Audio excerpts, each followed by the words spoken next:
Open dragon warfare finally breaks out in a spectacular episode. Fire and blood reign supreme. House of the Dragon.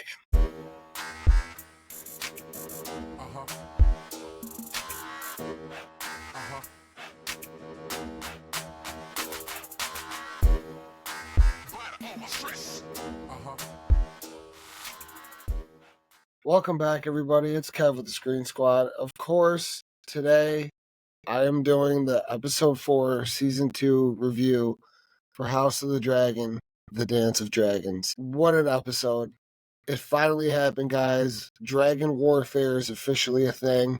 It was a spectacular episode all the way through. Every minute of this episode, while it started off slow, you needed to build up that battle a little bit more. Kind of let it be known why everyone's going to be where they're going to be. And it delivered on every front. It was perfect. Now, one of Game of Thrones' key innovations was taking most of the fantasy out of its fantasy. Like in the first season of Game of Thrones especially, magic was kind of sidelined in favor of the sex position and ultra-violence. Cooler viewers into a false sense of security before hitting them with baby dragons in the finale. And then from there on, the fantasy was more of the forefront. But it was not that nerdy audience has had time to adjust to scaly critters by now, so it's a delight to report that the end of this episode of House of the Dragon finally sinks its teeth fully into the possibilities of a warring clan who all ride dragons as a Targaryen Cold War turns hot, like really, really hot. And the results from this episode are like shouting at the TV level, glorious. No longer are the dragons confined to a 3-headed sigil on a banner in the background, while some dude debates whether he should marry a cousin or a niece. There are living, fire-breathing monsters with big claws and teeth, and a willingness to absolutely rip each other to shreds. The sight of 3 dragons going at it over a small besieged castle, guys, while soldiers down below try to figure out which way they're going to run, because you never know what's going to happen when dragons fight, apparently. It's juicy. I loved every minute of this episode. These dragons are red in tooth and claw, finally delivering the sort of epic fantasy that some of us have been craving since the day we first saw the Reign of Fire poster. This episode just had it all, man. It really, really, truly did. It's impossible not to start by talking about the finale of the episode, because of the human stakes make it compelling, and the storytelling is seriously impressive. The awful Prince Aemon rides Vhagar into battle with no traces of the pangs of conscience he felt after Lucerys' death last season. Now he's eager to prove himself in battle and happy to take a family member or two out in the process. That's why he holds back the biggest dragon in the realm, Vhagar. It's kind of like an unfair fight when you're going up against him, because you already got your work cut out for you. Vhagar is just a monster. Everything she does is just brutal. Meanwhile, knows the stakes far better than either of the young fighters in this, the 2 young fighters being Aemon and his older brother, the king, Aegon II. And Rhaenys and Meleys, her dragon, they know battle all too well. She even tells her right before she gets on her, she calls her old girl. Like, all right, to battle one more time, old girl. And when they turn back to the fight, there's a moment where the dragon, like, Meleys turns her head and they make eye contact, and they both realize, like, we're not walking away from this. We're finishing this fight. Instead of running away, they turn back towards the fight. Aegon II on Sunfire, he's goaded into battle, suffers terribly, possibly fatally. Throughout the episode, Aegon was just kind of bored sitting at home, dealing with his council, all basically telling him to not do anything, let everybody else handle it for him. And he gets even more kind of intimidated by the fact that his brother, Aemon, has a plan already set in motion with Sir Criston Cole. And that, like, irritates him, because of the fact that he's got people plotting a battle without him. without his counsel, without his advisement. And he's kind of pretty salty about that. But then Aemon takes it a step further, because if you remember last week I said Aegon was bullying Aemon in a brothel with a bunch of naked people, just making his brother feel small. And Aemon kind of does that to him by speaking High Valyrian to him and like fluent. And Aegon tries speaking it back, and he's not very good with it, which just goes to show how lazy he was in terms of trying to learn their heritage and what they really come from. But that's not to say the rest of the episode was lacking, because easily the best so far this season. Daemon at Harrenhal, he's steadily losing a grip on reality after further encounters with Alice Rivers, and an ill-advised decision to accept a sleeping drink from her. He is also a transpire sleeping in a bed made from the heartwood that was sacrilegiously felled into to building the cursed castle, which might explain all of his visions. He sees young Rhaenyra again, taunting him in High Valyrian as when they used to spar together. He's also offered the allegiance of the Blackwoods if he'll use his dragon Caraxes to attack the Brackens at the Battle of Burning Mill last week. There we see the Targaryen Civil War beginning to spread along other fault lines in Westeros, and the family's fire-breathing weapons of mass destruction threaten a greater population than ever before. Still, it's fun that the show remembers this episode that the Targaryens all speak the language of the Freehold, and informative to learn that Aegon never studied it properly, while Aemond is fluent. We learn the latter fact from scenes in Aegon's council where the immature king is widely bored after once again being humiliated by Aemon's superior knowledge and planning work with his counselors. He picks a fight with his mother, but Alicent is enduring the pain of a medical abortion because she's the second person to get knocked up by Sir Crispy. Yes, Rhaenyra was the first one in season 1, if you remember. But she says this line to him, and she's got absolutely no time for her self-importance. She's like not even close to being in the mood for this crap. She says, "You should humbly be seeking our opinions and counsel. You have no idea the sacrifices that were made to put you on that throne." And she goes on to tell him, "Do simply what is needed of you.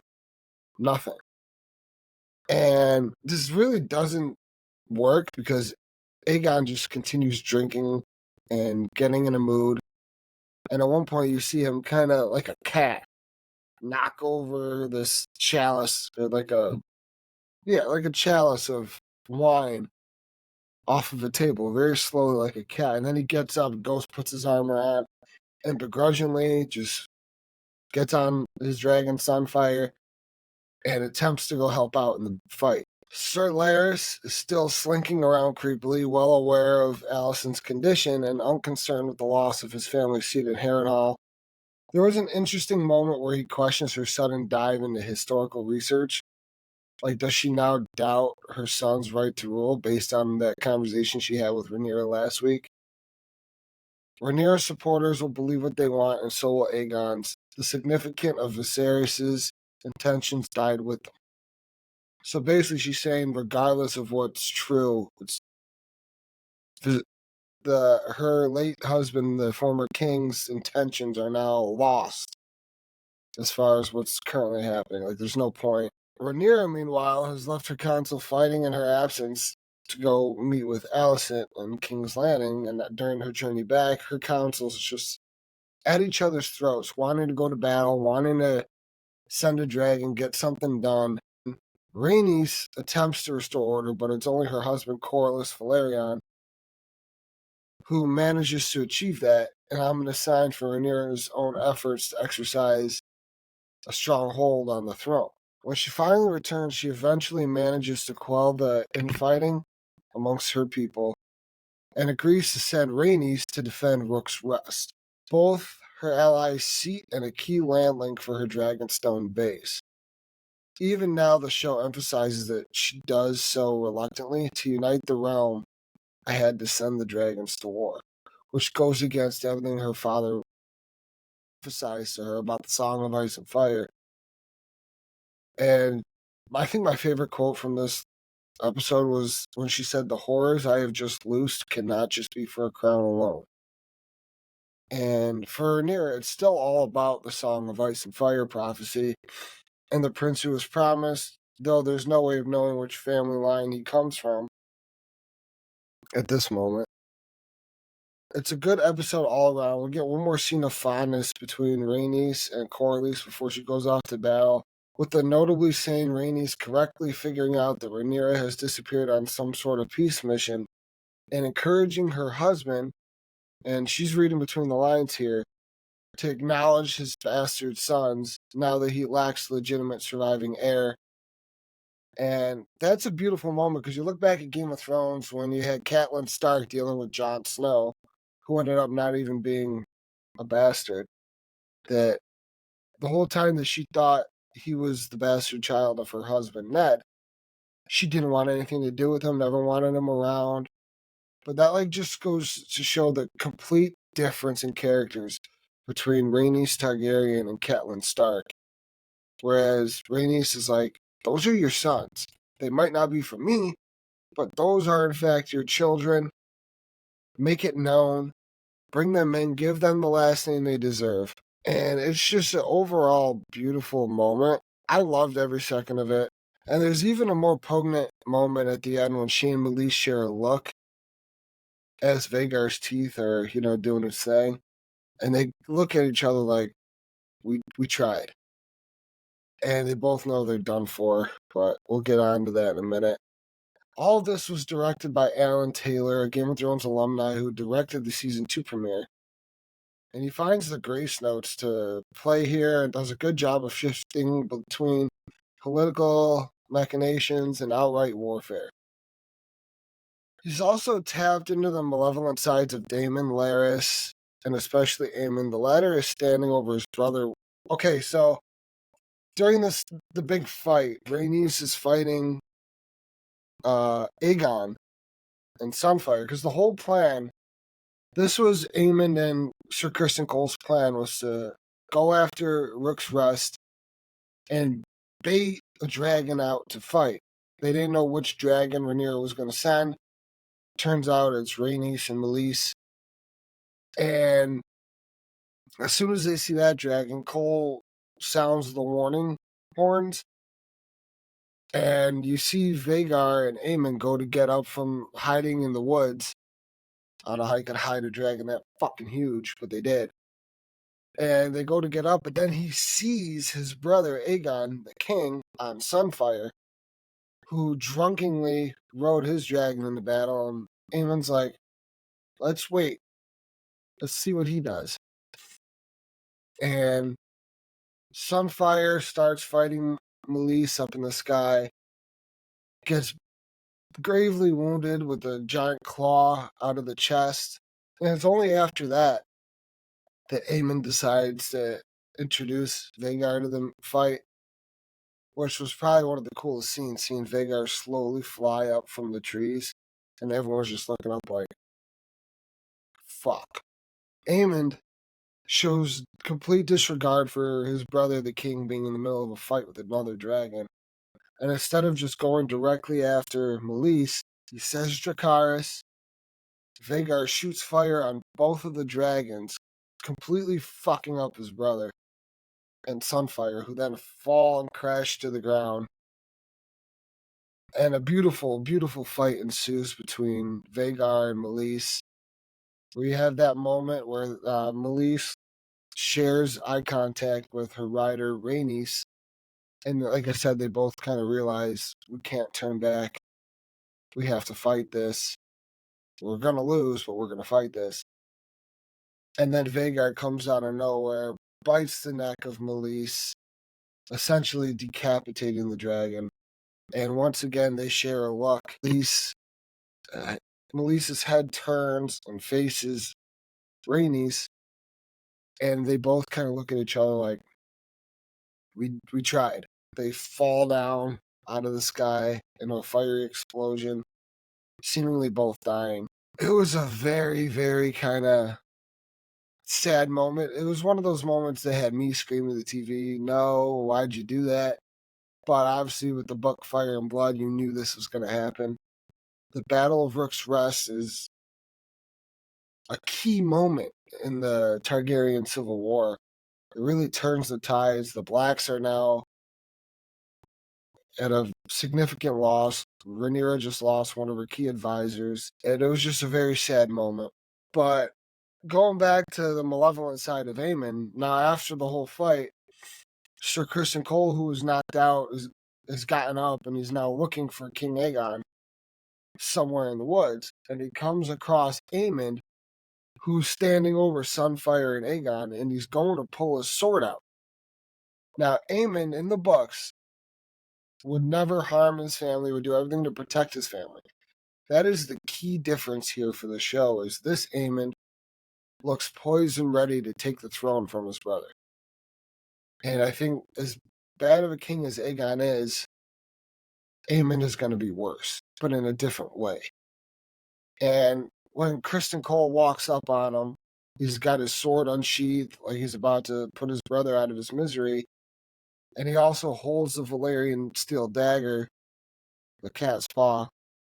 And that's symbolic because that blade has been passed down from king to heir. And essentially going to Aemon now. But when Criston arrives, sees this, and yells at him, it kind of eliminates the possibility of any coup de grace. But somehow, even from the back, he looks so smug. And the day saw Aemon destroy a leader of the Blacks and a rival dragon, take out an enemy stronghold, and possibly contrive the death of his underachieving older brother. It's no surprise he looks pleased with himself. He and his family have finally unleashed the beast on each other. And if the rest of the season follows, the episodes later, we're in for an epic treat. Like Aemon's Vhagar, Season 2, Episode 4 starts slowly, but builds up steam, finishing with a spectacular battle that ranks up there with the most thrilling moments on Game of Thrones, and blows away anything so far seen in House of the Dragon. There's good human drama, too, with Aegon's weaknesses leading him into danger, and Rhaenys going to face death more than once. But it's that big finish that makes it. Am I being swayed by dragons? Yes. No apologies. This final battle is epic fantasy and its most thrilling and long overdue reminder that war costs lives. Ultimately, episode 4, The Dance of Dragons, really ushers in that it's time to fight now. Like, there's no more discussions to be had. It's all out war from here on out. And next week looks to be more or less the fallout of this. Every battle has fallout, right? And from what we've seen in the trailer, the head of Meleys, the dragon, gets paraded through King's Landing. And I'm pretty sure it's been confirmed that the skull under the Red Keep during Game of Thrones, the big white skull that everyone thought was Balerion the Black Dread, is not. It's actually Rhaenys' dragon, Meleys. Most notably because of the spikes coming out of her neck. Which I think is a great little nod to the flagship show, if you will. Especially seeing Balerion's skull is, I believe, on Dragonstone with Rhaenyra. I don't know how it got there when it was at King's Landing. And real quick, we are also going to preview Season 2, Episode 5. No clue what the episode title is yet, but here we go.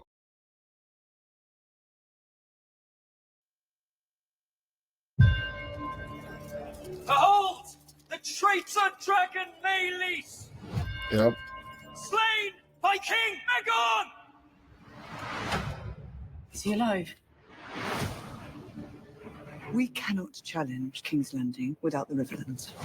Our terms are simple. Bend the knee to me, or your house burns. He's back at it. Good. You were made to wear a crown. The king does not lack for heirs. So you cast me aside. We have given the war to the dragons. Will you preside over it? The people whispered when Viserys lived there was peace. The path I walk has never been trod. There is more than one way to fight a war. What we must do now is terrible.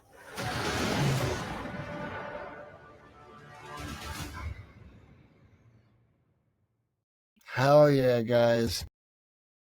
Hell yeah. I cannot wait for that. Overall, episode 4 for me, 10 out of 10. One of the better battles I've seen in Game of Thrones, House of the Dragon history. I really, really look forward to the fight between Daemon and Aemond at Harrenhal. I hope it happens just like it does in the books. It's like a little sword fighting on top of dragons, which is crazy. I look forward to the rest of the season. I hope y'all are enjoying it too. What else can I really say about this show other than fire and blood, guys? Fire and blood. With that being said, I'm Kev. You've been watching Screen Squad, and until next week's episode, Dracarys. Damn.